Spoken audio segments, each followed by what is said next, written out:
And I'm Layla. Welcome back to our channel, Elementary My Dear, where we make nutrition science easy for you to digest.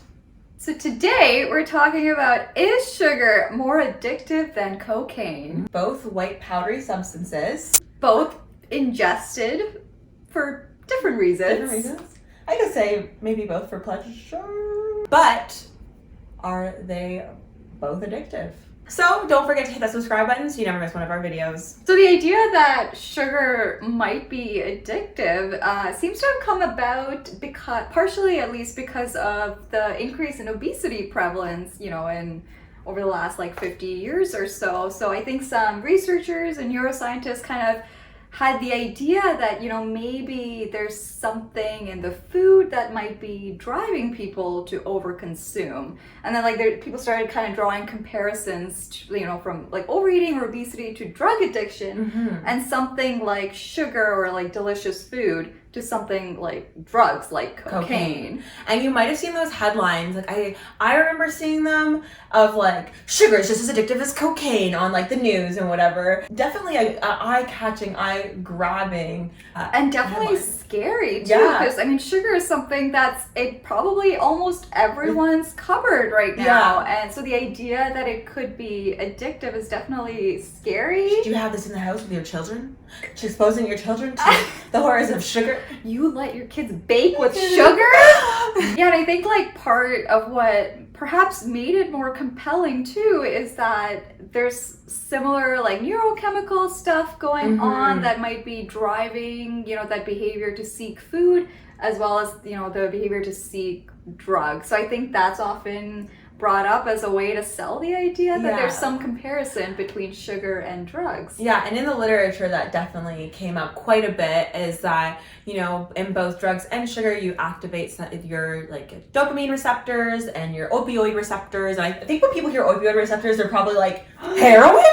Opioids? But, the reason that those drugs work is that we naturally just have those receptors in our brain, not necessarily for opioids, but they do play other roles in your brain as well. And I think it's sweet tooth is very common, especially sugar cravings and stuff. You hear about that a lot. I know I have a massive sweet tooth. Definitely have a sweet tooth as well. Pretty much after every meal, I need to have something sweet. Honestly, otherwise, dessert is it's mandatory. And I will admit that say I have a meal and I haven't had something sweet, it stays on my mind until I have that to round out the meal. It kind of it does stay on my mind. This is starting to sound Are you addicted? Am I addicted? Well, that's the question we're here to answer. So first of all, what does addiction mean? I think we should clarify that first. There's a few different definitions of addiction. For the individual that's going through the addiction can kind of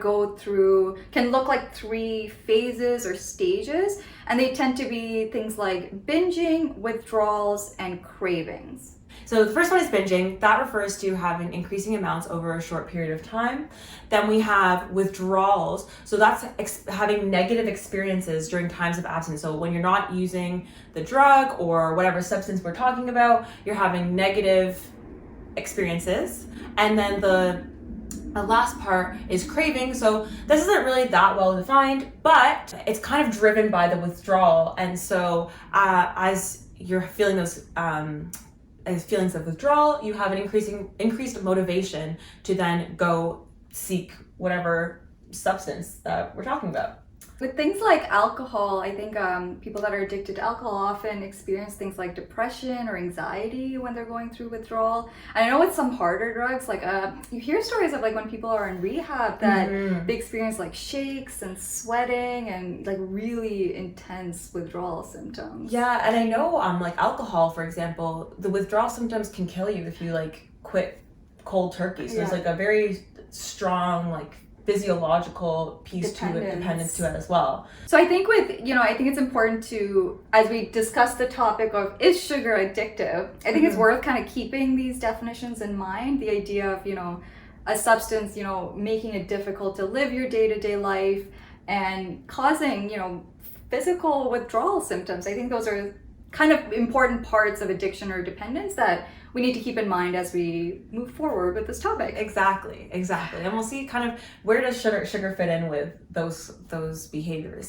So I guess we should talk about what is sugar. And sugar is actually more of like a colloquial term, mostly referring to something that we call sucrose.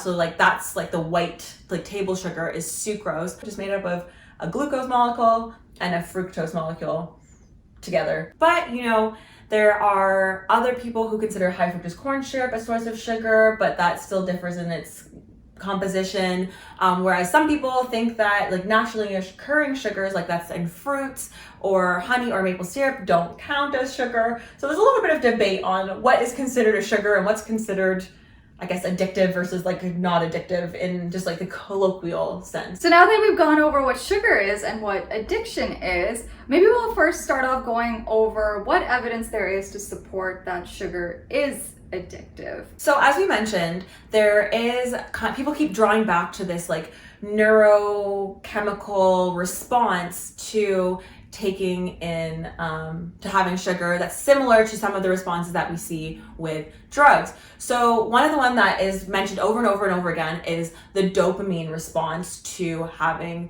sugar. So when you have sugary foods, we see an increase in dopamine. Which is something that you see with drugs as well. And dopamine is basically, it's considered like a feel-good hormone. So it's something that it's like considered like a reward system almost, like it makes you feel good. And generally speaking, that'll reinforce the behavior. So whatever activity or whatever thing that you were doing that prompted that dopamine release, you're more likely to seek out that behavior in the future.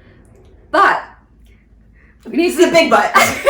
We need to keep in mind that this reward system is in place for literally everything that makes you feel good, including hugging a loved one releases dopamine. Exactly. Eating food to keep you alive releases dopamine. But yes, so does eating foods that are delicious that people might end up overeating, as well as, yes, it also does happen with drugs as well. Yeah, when we talk about it in that sense, it's almost being like, is hugging as addictive as cocaine? And it's like, when people use like these big fancy neurochemical words, it can be like scary. Oh my goodness. Yeah. Dopamine, as Rabina mentioned, it's like just released to reinforce behaviors. And this is a really important evolutionary mechanism for us to keep doing things that keep us alive. So like mating, big dopamine release. Lots of dopamine there. Eating, dopamine release. Forming social connections, dopamine release. And so that's kind of just like what got us to this point. Not everything that releases dopamine is bad. We also have the opioid system, and when you're eating highly palatable foods, we do see some interaction with that system. And I think that people think that's really scary because opioids, we think of like heroin. I think that term is pretty much only used in that context. But no, like our bodies actually make opioids as well for various reasons. When we have highly palatable foods, things that might have like a lot of sugar in them, we do see some activation of this system, which also interacts with dopamine, which we just talked about. That's not to say that eating a bowl of sugary cereal is the same as like shooting up with heroin. It just means that it activates some of the same systems in your brain, but definitely not the same thing. And what's super interesting is that there are certain medications that are called opioid antagonists, for example, naloxone, and that's actually used to treat like heroin overdoses and stuff.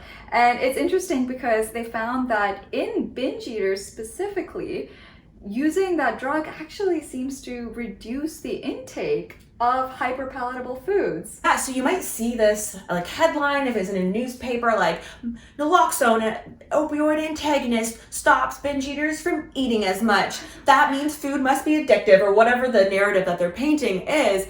But I do have a very limited knowledge about drugs and drug addiction. But naloxone is used to stop people who are going through an overdose by blocking receptors. But it's not actually used as a drug to help people quit opioid medications and opioid substances.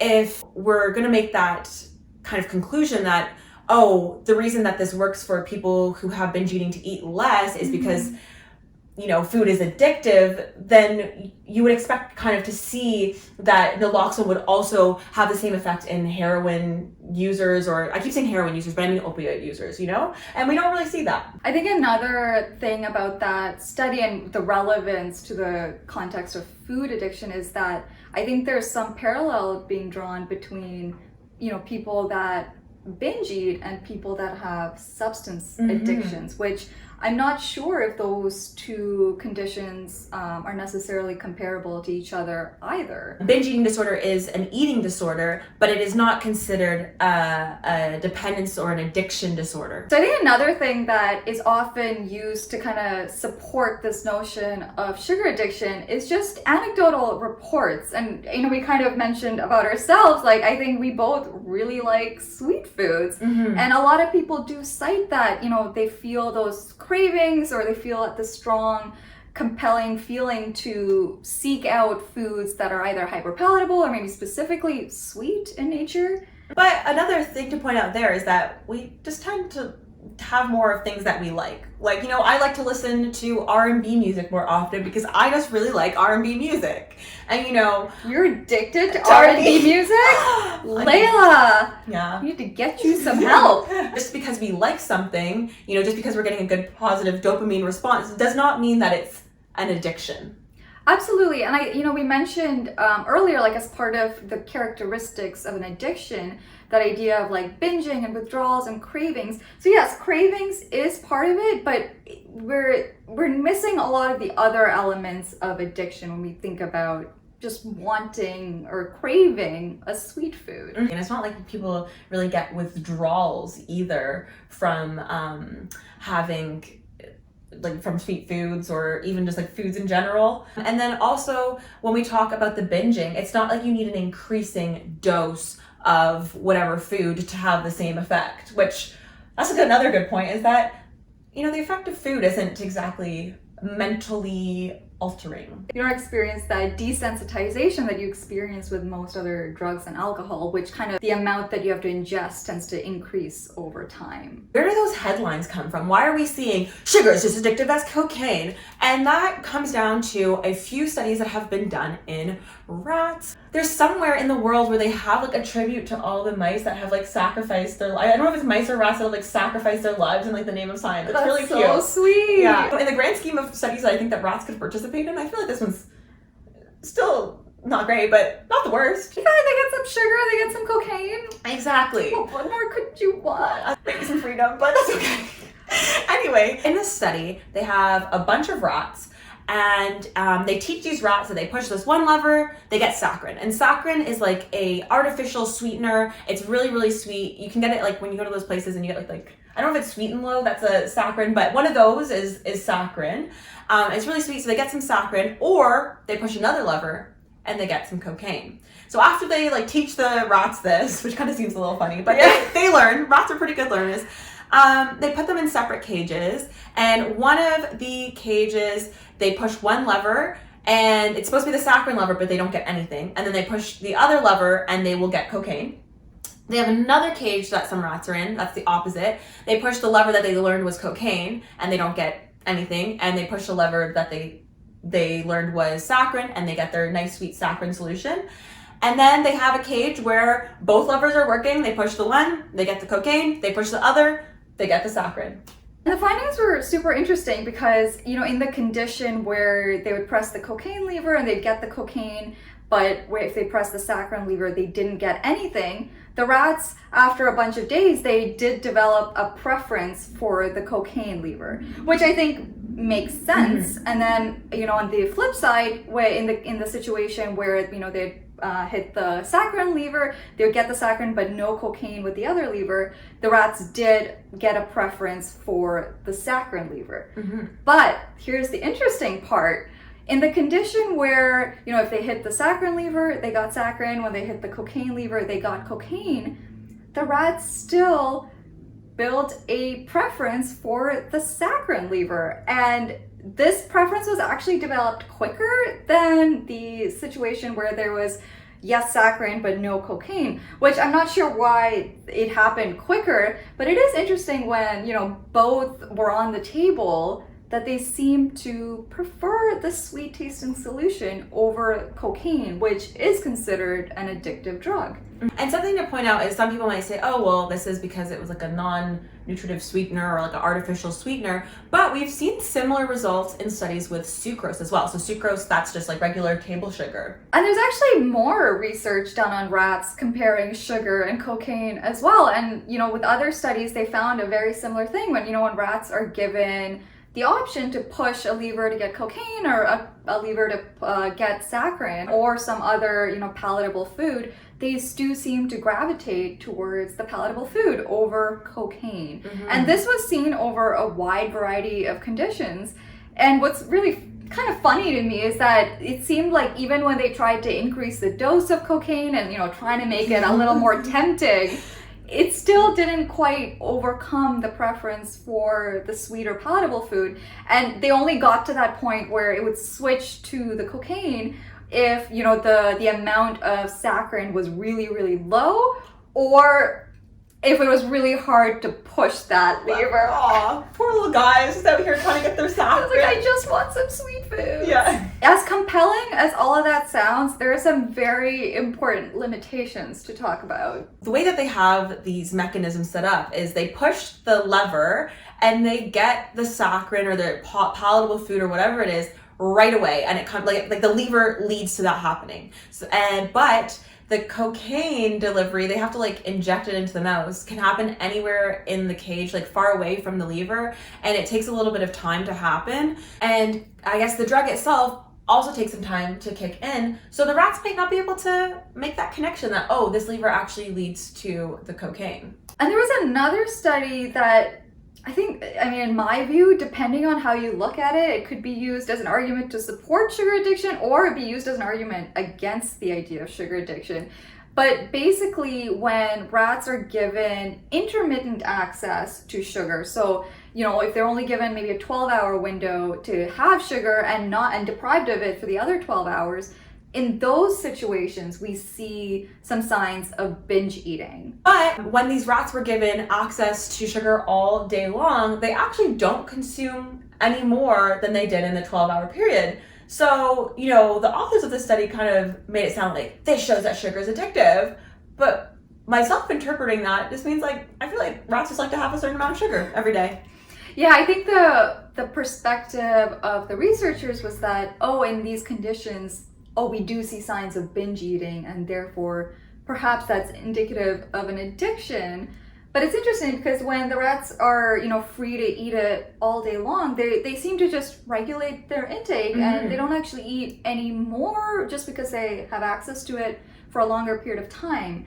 So, in my view, even if they're maybe eating a little higher amount in a shorter window when they're only given access in that amount, is that akin to addiction? And the rat food that they get is it's like let's say anyone who has a dog or a cat, it's like kibble like that. And so just because they prefer the taste of sugar to their rat kibble, is that an addiction? I don't know. That's kind of like where I'm like, okay, I see it, but yeah. Now, shall we move on to the evidence against sugar addiction? I think Even though I feel like we've been low-key slipping in. We're going back to that same study that we just talked about, and that study also found that when they give the rats the sugar, it's not like they're consuming the sugar on top of their regular rat chow, which is so cute. I just imagine a little rat just chowing on some rat chow. They actually kind of offset their intake to account for, the extra calories that they're getting from the sugar water. And so, I would assume if it was really an addiction, they would be having it on top of their regular rat chow. And you'd also expect that the amount that they're consuming would kind of increase over time. And we don't see that either, which kind of shows that, perhaps this is not indicative of addictive behavior. People who are addicted to drugs and alcohol, they need an increasing amount of those drugs or alcohol to, have that same kind of effect. But we don't see that with food. And building off of that, it's interesting, a lot of us experience food cravings, every so often. And, for the general population, when you experience those food cravings and if you just kind of time passes and you just continue to abstain, for most people, the food craving will tend to subside. But with something like a drug addiction, that is not what happens, right? Typically, when you have a drug addiction and you have that craving for that drug, that feeling will tend to intensify, the longer you abstain. The question is, though, that we are always looking at like, oh, is sugar addictive? But when we look at, studies in animals, and also when we look at human behavior itself, it doesn't actually seem like it's sugar that like leads to these cravings. It actually seems to be like hyper palatable foods. So that's like foods that people really like the taste of. And so, that tends to be a mixture of things that are like sugary and fatty. So things like ice cream, chocolate, so on and so forth. And, one of the articles I was reading was talking about, though different people have different preferences for the like hyperpalatable foods. And for some people, and they actually, I think, found a gender difference, is that men have less of a preference for sweet hyperpalatable foods and more of a preference for salty or like savory hyperpalatable foods. I think we see that anecdotally exactly too. That's something that I think is kind of clear to see in society actually, as well. Exactly. Yeah. So there's been research on it, and apparently men have a preference for more savory, whereas women have a preference for more sweet. I don't know if that's nature, nurture, or what. I was reading one of the authors was comparing like food cravings to like drug cravings, and he was talking about how food cravings like you can see that they increase at certain times of like menstrual cycles, but like drug cravings, we don't see that at all. So it just shows that it has like a different drivers and different mechanisms kind of thing. But the point being there is that, there's not one substance that is in these hyperpalatable foods. Speaking of food cravings, like we said, some people liken that to addiction, but some researchers have actually proposed that rather than it being indicative of addiction, that it might be just kind of representative of people's ambivalent perspectives towards specific foods. For example, something like chocolate, where you enjoy eating it, but maybe you feel like you shouldn't eat it because it's bad for you, or you're on a diet, or whatever it may be. And perhaps that restriction itself is causing you to fixate on the item like chocolate more so than maybe you would if you allowed yourself to have some chocolate. When they tell you don't push the big red button, all you can think about is pushing the big red button. So you must be addicted to pushing that big red button. Though, like, this is very like a personal anecdote, so I don't know if this is based off of anything, but I know sometimes I feel like a craving for fruits or vegetables. Like, I just feel like I need to have some. I don't really know why that is, but like... I'm like that when I'm on vacation and I haven't had a lot of fruits and vegetables. Yeah. I just get to a point where I'm like, I need a salad and some like hydrating fruits right now. But nobody's saying you're addicted to salad. I definitely get the same thing. Or like if I'm like out for like a weekend, if a friend's visiting me and we're eating out a lot, I'm like, oh my god, please, just cucumber. Give me some vegetables. A kale, please. And then, there's also the point that we mention this every video, we're not rats. These lab rats are in very, very specific conditions where they just are like in these cages, and probably all they have to do all day is pick between cocaine or sugar. What do I feel today? We don't live lives that are similar to rats in cages, and when you look at the literature, there's not really anything that supports the same kind of behavior in people. So even though there are studies that seem to indicate that maybe rats have a preference for sweet foods or sugary foods over addictive drugs, whether, how relevant is that to human behavior and human consumption of palatable foods? Yeah. Because, we eat a variety of foods. We aren't limited to just eating sugar or this one other thing or this one other drug. So, it's really questionable what we can really take away. As valuable as those studies are, what can we really, what can we take away and apply to human behavior? And it's also important to note that, even the studies that showed that rats may have a preference for, sweet foods over cocaine, that just shows that maybe rats prefer the taste of sweet foods over getting high on cocaine. Whether that means that sugar is more addictive than cocaine, that's a different question. And I think in general, like we said, a lot of people really like sweet foods and maybe even have cravings for sweet foods.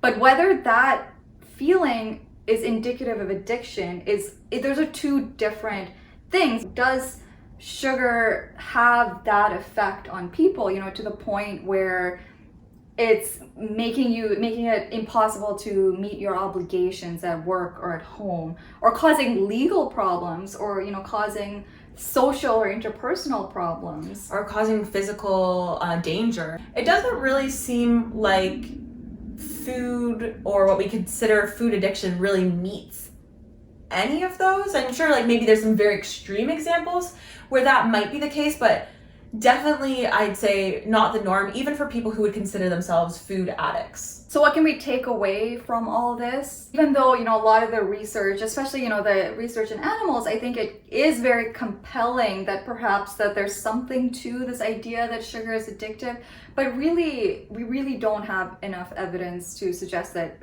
that's even true in animals, let alone in humans. So I don't think we all need to be going and like flushing our sugar down the toilet. Like, and you know, it's like you don't see people like inhaling sugar by the spoonful, you know? And that's a good point too. I think in the research, it seems like sometimes there's parallels or comparisons made between those who binge eat and those who have drug addictions. But really, if something like sugar or some specific substance was driving that intake, then you would expect people to be sitting there eating sugar by the tubful. Exactly. Or let's say it was fat, they'd be eating like sticks of butter by the stick.